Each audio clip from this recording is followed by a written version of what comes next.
Alright, hello everyone, welcome back to the channel, and today you get to witness the life of a disabled teenager here in Vancouver. And for those of you that don't know me, my name is Theodore and I'm currently a second year psychology major student here at the University of British Columbia.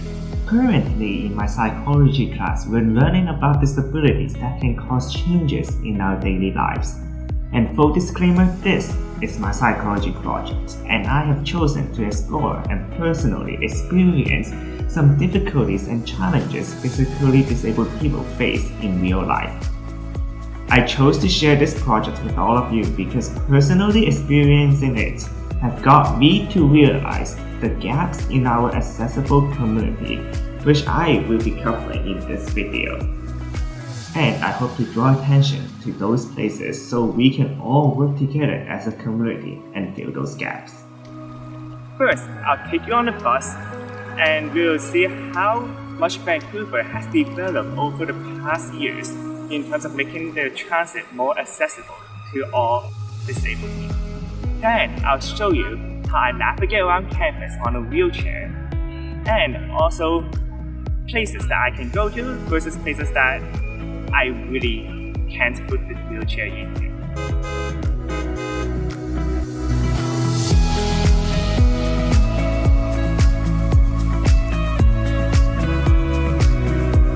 This is a major arm workout. I think this is also like part of the challenge.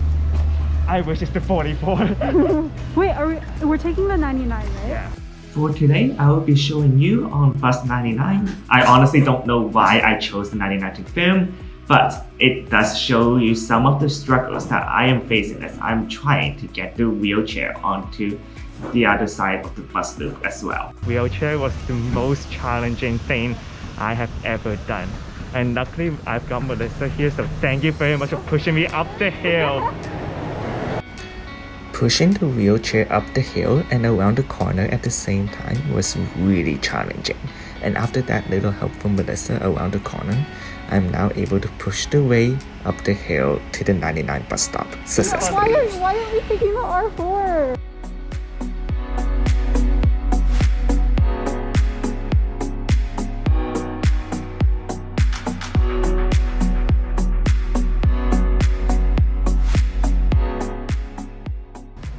Getting the wheelchair onto the bus comes two challenging parts.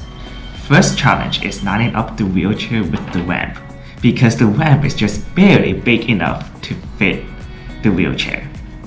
The second challenge is parking the wheelchair into the spot of the bus.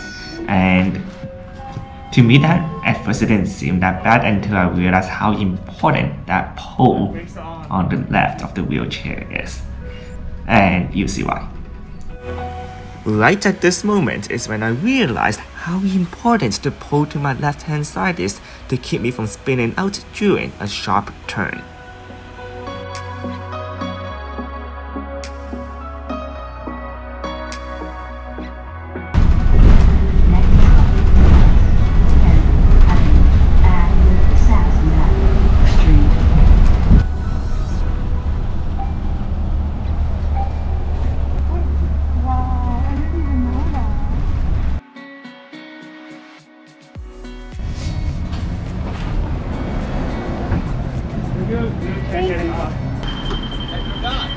Yeah. Thank you. Thank you.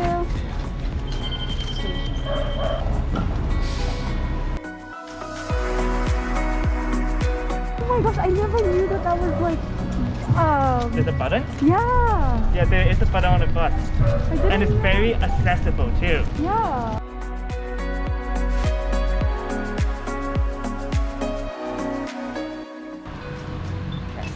Crossing the road with a wheelchair requires all the time that the timer gives you. And even so, I still missed this one by 3 seconds. Timer. Oh, I want to 8 seconds then.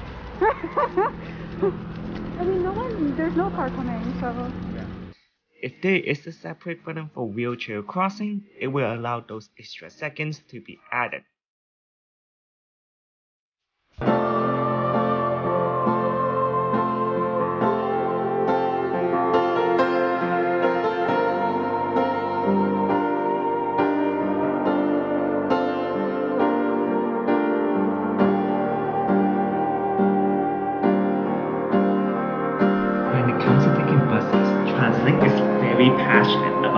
making the bus super accessible for wheelchairs. And it has gotten so much better over the years. They went from manual folding seats, allowing wheelchairs to be placed where they want, and to now fully automated folding seats. Although the wheelchair system is really good on buses and seabus, however, the skytrain isn't so good, especially with the elevator situations that frequently breaks down. Having buses that have lowered floor rings was a game changer for TRANSLINK. One day, I hope to see them engineer a bus that can be lowered to match the curbside to eliminate the use of the ramp. How do you think disabled people communicate with people, like bus drivers, strangers? Yeah, definitely. Like bus drivers were really nice to, well, at least the two that I got to were really nice to me. When I was on the bus, they were really patient. But yeah, in terms of other people, there's definitely some kind of, you get some kind of judgment when you get on. You instantly feel it. So you see people looking at you, like, or judging you, because like, it's also my first time on the bus with a wheelchair as well. So it's kind of like a challenge. And seeing people's reaction kind of made me feel bad of wasting people's time, and I think that brought us to a really good reason why a lot of people don't really go out and travel, because of the judgment they face.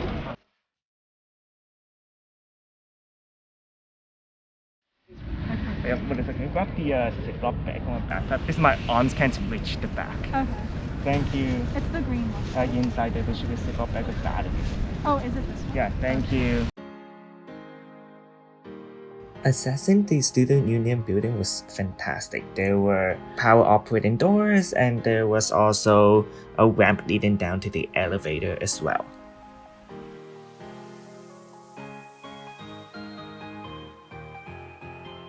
Second floor.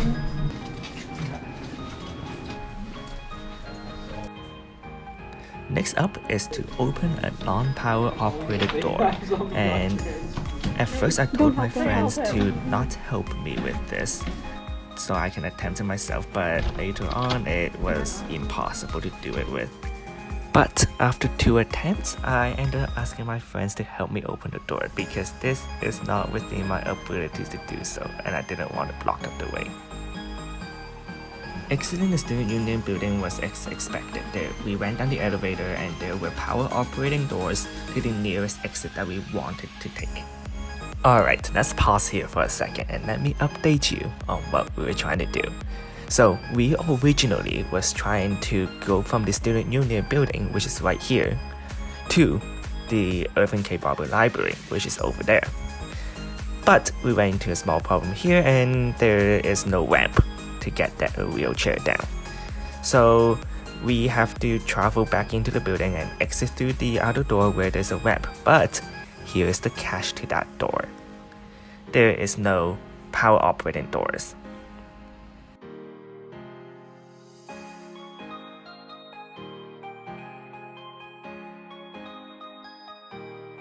Okay.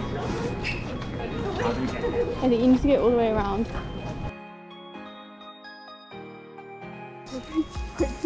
Now that we successfully made it out the non-power operating doors, now it's time to go navigate around campus to the Irving K. Barber Library.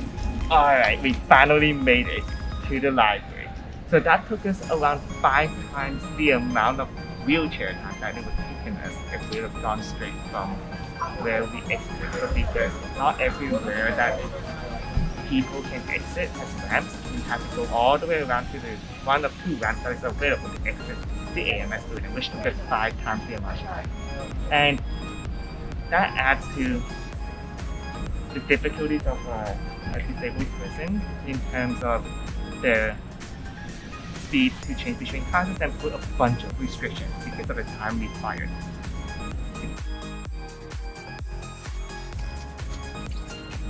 Oh my god. Do you need help?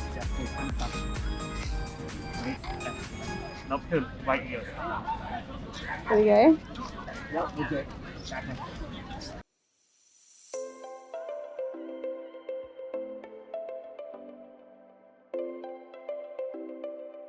Alright, so these ramps are not steep to walk on at all, but when it comes to pushing a wheelchair up, it's steeper than it looks.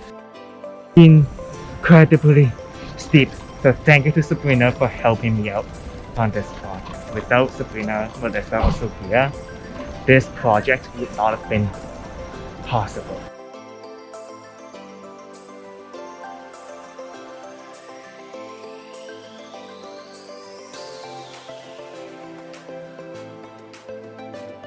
Alright, so I went back, returned the wheelchair, and then I went to buy some snacks, but it took me 4 tries to pay with my phone because my hand wasn't clicking, like these don't function as well.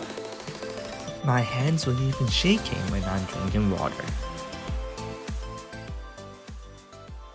From this trip and speaking with people who have disabilities, we often found ourselves getting looked down on in the public and treated differently. Even today, I've gotten stares and judgmental looks. In reality, we never made the choice to be disabled. The truth is that aging happens to everyone, and accidents happen in life. Life is an ongoing challenge, and having friends who support you and helps you navigate to places and give you a little support on your journey, that's what makes every second of your life worth it.